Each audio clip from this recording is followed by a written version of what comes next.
Another day, another blessing na naman mga ka-asenso.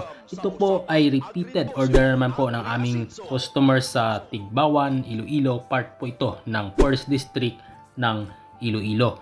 Ito po ang kanyang unang order po sa amin ay galvanized na battery cages. At ito pong nakikita nyo ngayon, ito po ay DIY na battery cages. Tatalakayin po natin ng mabilisan. Pahapyawan lang po natin ang disadvantage at ang advantage ng dalawang cages na ito. Ang advantage po ng DIY cages compare po sa galvanized cages ay mas mura po ng kaunti. At ang disadvantage naman ng DIY cages ay mahirap po ito linisin dahil nga po ang dumi ng manok ay dumidikit po dyan sa kawayan na kanilang pinapatungan o yung sahig nun. Kaya ang advice namin kung gusto po ninyo mag DIY ay pure na net po na screen na kulay green yung ating gagamitin para yung dumi ng ating alagang manok ay didiretso po sa baba. Pero hindi talaga namin ina-advise yung mga DIY kung may budget lang din po tayo dahil prone sa sakit ang mga manok kapag DIY ang cages, lalo na po kapag hindi natin ito maharap